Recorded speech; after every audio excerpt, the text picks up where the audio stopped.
Good morning. आज हम जो टॉपिक होगा वीडियो का वो राष्ट्रपति होगा। हम राष्ट्रपति के ऊपर चर्चा करेंगे कि राष्ट्रपति के क्या कार्य हैं, इनका चुनाव कैसे होता है, इनका निर्वाचन कैसे होता है, इनके चुनाव में कौन कौन से लोग भाग लेते हैं, इनकी क्या क्या शक्तियाँ हैं, उनके ऊपर हम चर्चा करेंगे। तो बात करते हैं भारत के राष्ट्रपति की। तो जो भारत का जो राष्ट्रपति है, भारत के अंदर क्या है, संसदीय शासन प्रणाली अपनाई गई है। कौन सी शासन प्रणाली अपनाई गई है? संसदीय शासन प्रणाली अपनाई गई है। तो उस शासन प्रणाली के तहत क्या होता है कि जो वास्तविक प्रधान और औपचारिक प्रधान, दो नाम के प्रधान होते हैं। जो कार्यपालिका होती है ना, उस कार्यपालिका का एक वास्तविक प्रधान होता है और एक संवैधानिक प्रधान होता है। राष्ट्रपति को संवैधानिक प्रधान बनाया गया है, जो नाम मात्र का प्रधान होता है। जो यदि कानूनी रूप से देखा जाए तो जो देश का जो प्रधान है वो राष्ट्रपति होता है, लेकिन जो वास्तविक प्रधान होता है वो होता है प्रधानमंत्री। क्योंकि यहाँ संसदीय शासन व्यवस्था अपनाई गई है, तो जो संसद का जो सबसे ज़्यादा शक्तिशाली जो व्यक्ति होता है वो होता है प्रधानमंत्री। तो वो वास्तविक हम कह सकते हैं कि प्रधान होता है कार्यपालिका का, लेकिन जो संवैधानिक प्रधान होता है वो राष्ट्रपति होता है।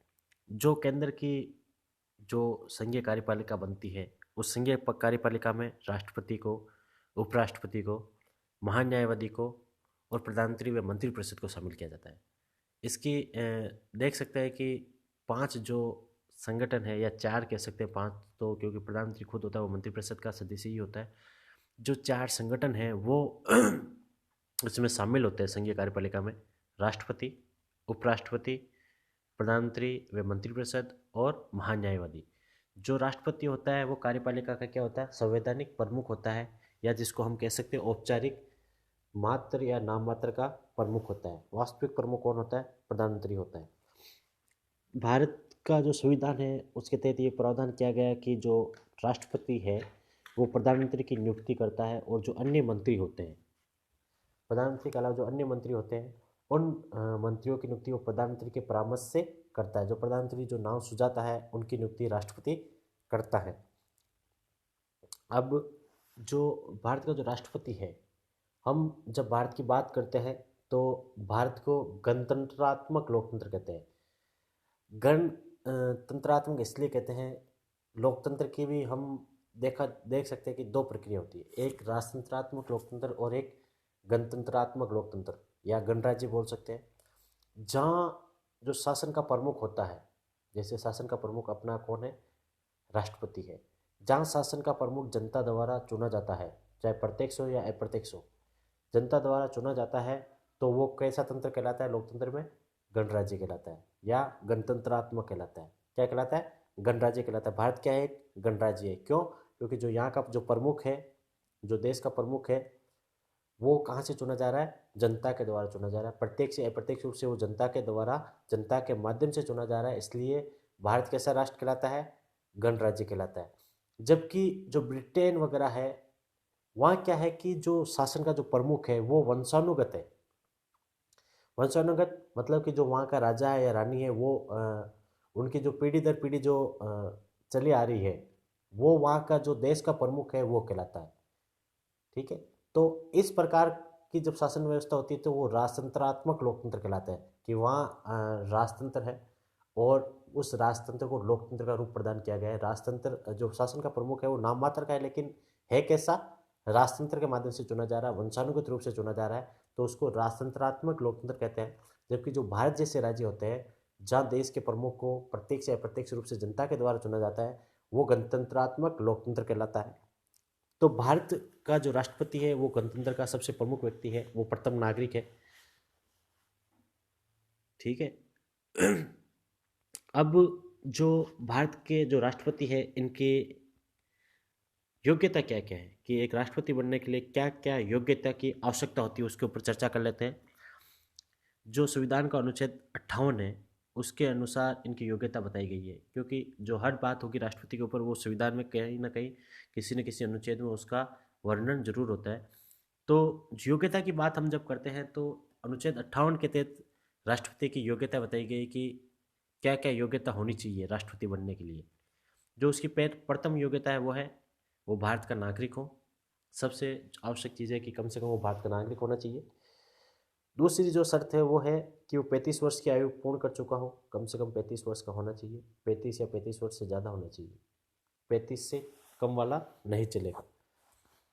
जो तीसरी जो शर्त है वो है कि वो लोकसभा का जो सदस्य है, चुनने जाने की जो योग्यता होती है वो योग्यता उसके अंदर होनी चाहिए। कि लोकसभा का जो सदस्य है, चुनने जाने की जो योग्यता होती है, लोकसभा के सदस्य बनने की जो योग्यता होती है वो योग्यता उसके अंदर होनी चाहिए कम से कम। चौथी शर्त क्या है, वो किसी भी लाभ के पद पर ना हो। लाभ के पद, इसकी भी चर्चा करेंगे।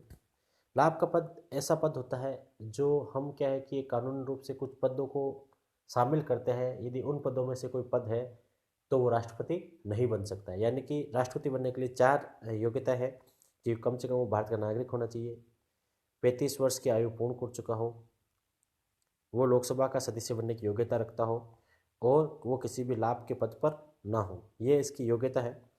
राष्ट्रपति की जो पद है इसकी शर्तें हैं कुछ, कि क्या शर्तें हैं।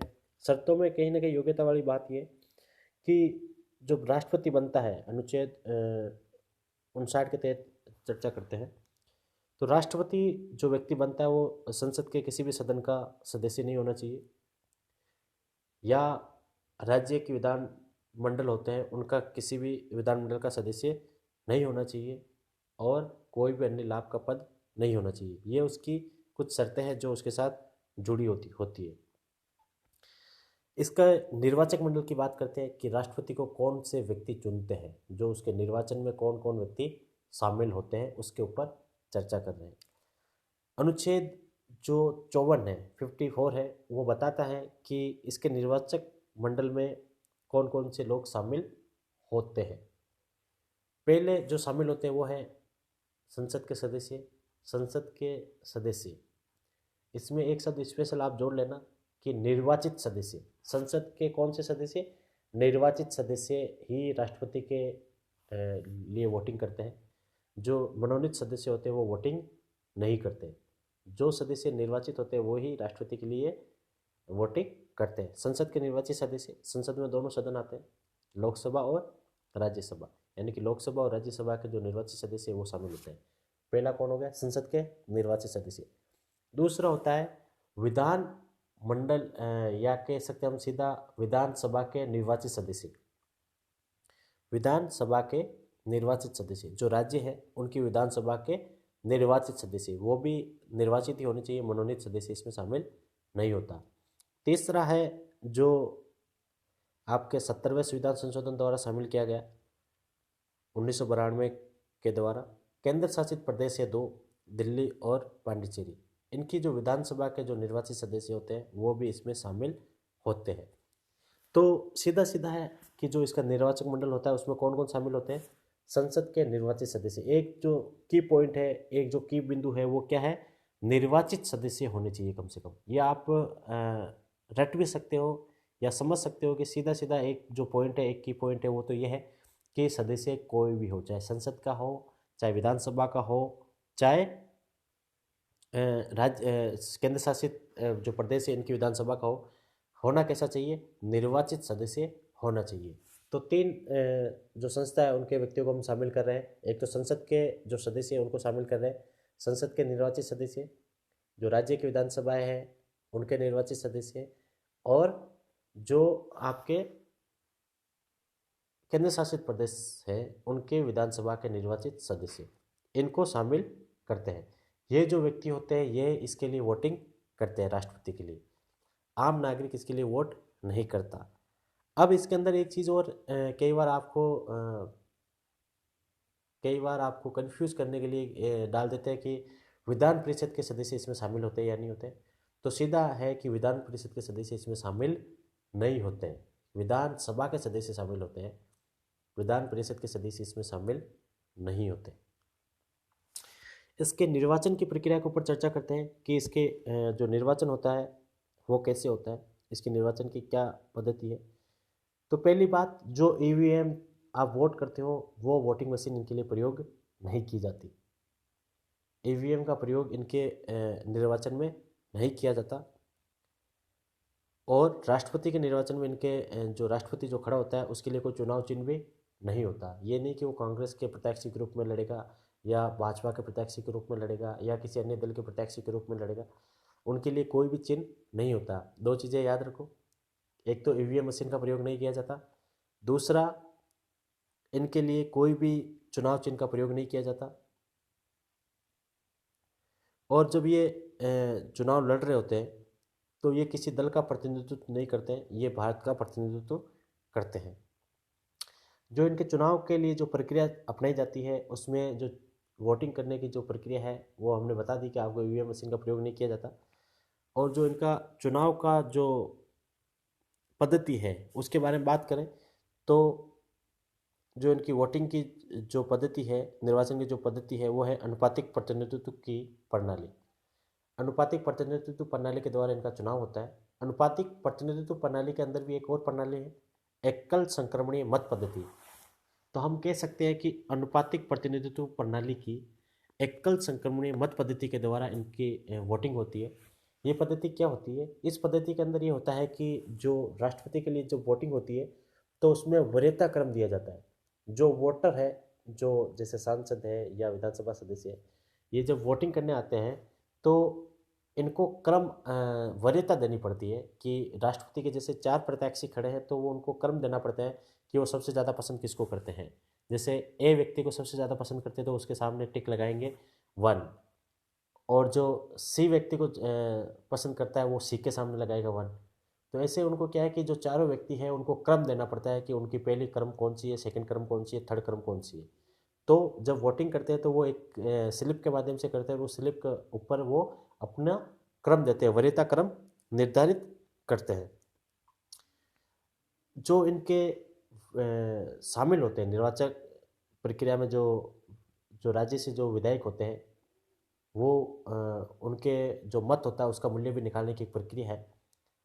जो राज्य का जो आपके जैसे राजस्थान का जो विधायक है उसके मत का क्या मूल्य होगा, संसद के सांसद का क्या मत मूल्य होगा, गुजरात के विधायक का क्या मत मूल्य होगा, ये इसके निकालने की एक प्रोसेस है।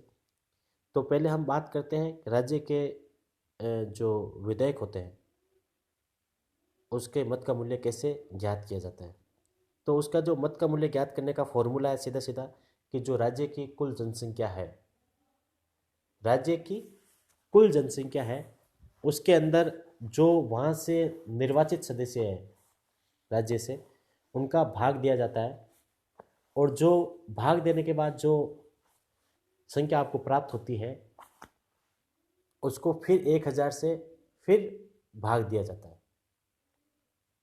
इस प्रकार जो आपके पास जो आंकड़े आएंगे, जो अंक आएंगे, वो एक विधायक का मत का मूल्य होगा।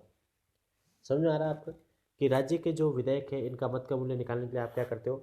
कुल जनसंख्या, देखो ये फॉर्मूला यहाँ है, राज्य की कुल जनसंख्या बटा राज्य विधानसभा के निर्वाचित सदस्य की कुल संख्या इंटू 1/1000। ये एक फॉर्मूला है, इसके माध्यम से एक विधायक का मत का मूल्य निकलता है। यदि शेषफल में ये मत का मूल्य निकालने के बाद यदि शेषफल में 500 से ज़्यादा है तो 500 या 500 से ज़्यादा है तो एक प्लस कर दिया जाता है मत के मूल्य में, और 500 से कम है तो जो आपके जो गुणनफल आता है उसी को लिया जाता है। ठीक है, इसी प्रकार ये तो विधायक का मत का मूल्य हो गया। अब हम बात करते हैं सांसद के मत के मूल्य की। तो सांसद का मत का मूल्य कैसे निकाला जाता है? जितने विधायक हैं पूरे देश के, जो विधायक है भारत के जितने विधायक हैं उनके विधायक का जो मत मूल्य निकला है उनका कुल योग, उनका कुल योग बटा जो निर्वाचित सांसद है उनका भाग दिया जाता है। और फिर उसका जो भागफल आता है वो उसका मत मूल्य होता है, एक सांसद का मत मूल्य होता है। तो जो ये प्रोसेस थी इसके अंदर क्या था, जो राज्य के विधानसभा के जो सदस्य हैं उनमें अलग अलग राज्य के अलग अलग सदस्य का अलग अलग मत का मूल्य आता है। जैसे राजस्थान के विधायक का मूल्य अलग आएगा, गुजरात के विधायक का मत मूल्य अलग आएगा, केरल के विधायक का मत मूल्य अलग आएगा। क्योंकि क्यों आ रहा है ये अलग अलग? क्योंकि हम जनसंख्या में भाग दे रहे हैं। जनसंख्या हम क्या कर रहे हैं?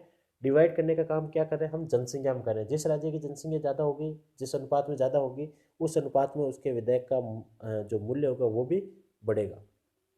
तो ये हमारी जो पद्धति थी उसके ऊपर हमने चर्चा की।